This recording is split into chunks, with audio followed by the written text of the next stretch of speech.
کیونکہ جب اللہ جل جلالہ نے نبی کریم صلی اللہ علیہ وسلم کو اس دنیا میں مبعوث فرمایا تو قرآن کریم میں 4 جگہ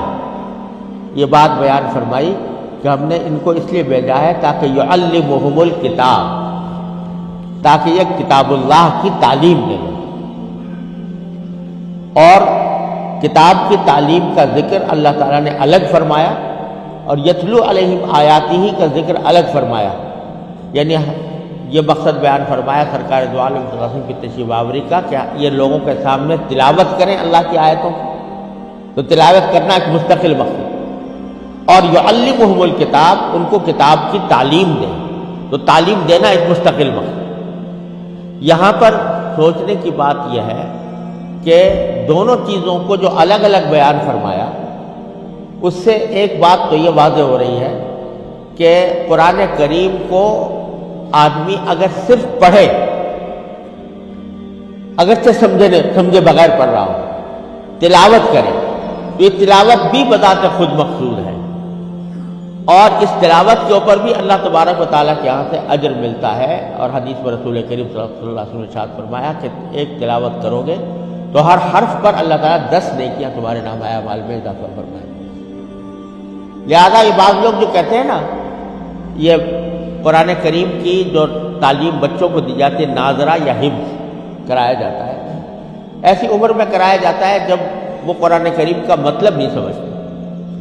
ناظرہ پڑھ رہے ہوتے ہیں یا حفظ کر رہے ہوتے ہیں۔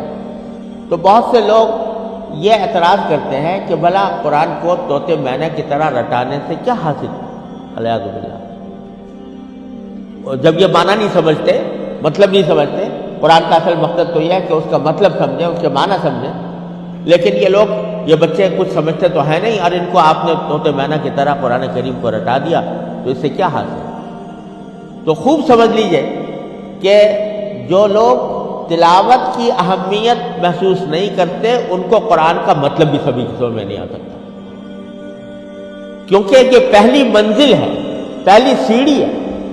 قرآن کریم کو اللہ تبارک و تعالیٰ نے اس طرح نازل فرمایا کہ جب نازل کر رہے تھے، حضرت جبریل علیہ السلام جب تشریف لا رہے تھے اور حضور اقدس صلی اللہ علیہ وسلم کے اوپر قرآن کریم نازل فرما رہے تھے، تو نبی کریم صلی اللہ علیہ وسلم کو اللہ تعالیٰ نے یہ حکم دیا کہ فَإِذَا قَرَأْنَاهُ فَاتَّبِعْ قُرْآنَهُ، یعنی جب ہم جبریل امین کے ذریعے قرآن کریم پڑھ کر آپ کو سنا رہے ہوں تو آپ ان کی طریقے تلاوت کی کا اتباع کیجیے، یعنی جس طرح جبریل امین نے قرآن پڑھا اس طرح آپ بھی پڑھیے۔ تو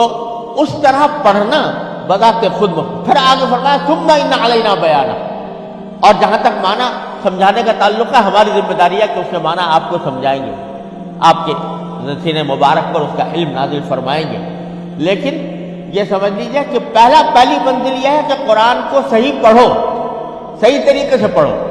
اس طرح پڑھو جس طریقے سے جبریل امین لے کر آئے تھے، جس طرح انہوں نے پڑھا تھا۔ اذا قرأناه فاتبع قرآنہ، تو یہ بذات خود مقصود ہے کہ قرآن کریم کو صحیح طرح پڑھنے کا سلیقہ آئے، اور یہ اس امت محمدیہ علیہ صاحب الصلوۃ والسلام کی خصوصیت ہے، دنیا کی کسی قوم میں اس کی نظیر نہیں ملے گی کہ قرآن کریم کو صحیح پڑھنے کے لیے ایک ایسا مستقل علم ایجاد کر دیا جس کی کوئی مثال کسی مذہب میں، کسی ملت میں، کسی قوم میں نہیں ہے، اور وہ ہے علم تجوید۔ علم تجوید، تجوید کے ذریعے یہ بتایا جا رہا ہے کہ کون سا حرف کس طرح نکلے گا، کس مخرج سے نکلے گا، کہاں سے نکلے گا، کیا اس کی صفات ہوں گی، کس طرح نکالا جائے گا۔ یہ علم تجوید کا بنیادی مقصد ہے۔ اس کی کوئی یہ بتا دیا کہ جتنے حروف ہیں قرآن کریم میں 29 حروف ہیں، تو اس 29 حروف میں سے ہر حرف کو نکالنے کا، ادا کرنے کا کیا طریقہ صحیح ہے، یہ علم تجوید میں مدون کر دیا گیا ہے۔ دنیا کی کسی زبان میں آپ کو یہ بات نہیں ملے گی کہ اس میں بتا دیا کہ عین کہاں سے نکلے گا اور غین کہاں سے نکلے گا اور سا کہاں سے نکلے گی اور صاد کہاں سے نکلے گا، کس طرح نکلے گا، اس کو مدون کر دیا اور اس کی عملی تربیت دے دی۔ دنیا کی کسی زبان میں آپ کو اس کی نظیر نہیں ملے گی کہ آج انگریزی زبان اتنی عالمی زبان بن چکی ہے، لیکن کوئی اگر اس میں یہ بتائے کہ بھئی یہ جو حروف ہیں ٹی کہاں سے نکلتا ہے اور ڈی کہاں سے نکلتا ہے اور کس طرح اس کی ادائیگی کا صحیح طریقہ کیا ہے، کوئی اس کو مدون طریقے سے بتا نہیں سکتا۔ لیکن مسلمانوں نے، امت مسلمہ کو اللہ تعالیٰ نے توفیق دی کہ علم تجوید کے ذریعے قرآن کریم جس طرح جبریل امین نے پڑھا تھا اسی طرح پڑھنے کا سلسلہ 1400 سال سے آج تک چلا آتا ہے۔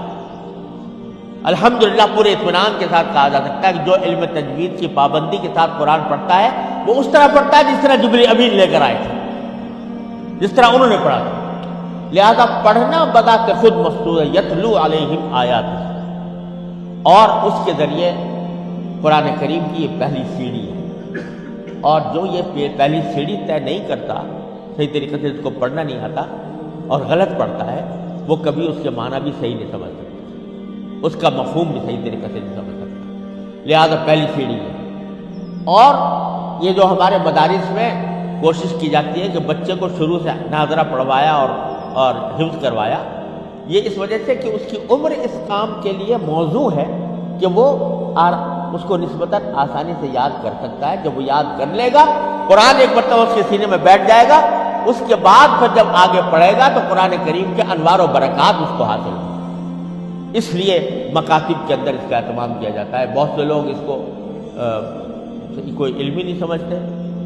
مجھے یاد ہے کہ میرے بھائی مولانا محمد رفیع عثمانی صاحب، اللہ تعالیٰ ان کو حیات طیبہ عطا فرمائے، وہ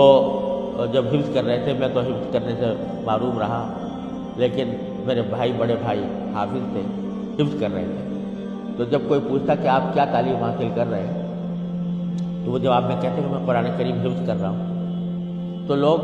بعض لوگ سوال کرتے تھے اس وقت کہ نہیں ہم آپ پوچھیں تعلیم کیا حاصل کر رہے ہیں، مطلب یہ کہ حفظ کرنا کوئی تعلیم حاصل کرنا ہی نہیں تھا ان کی نظر میں، تو وہ سمجھتے تھے کہ یہ کوئی تعلیم کا حصہ نہیں ہے۔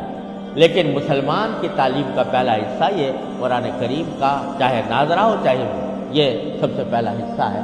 اور مدارس میں الحمدللہ سب سے پہلے اس کا اہتمام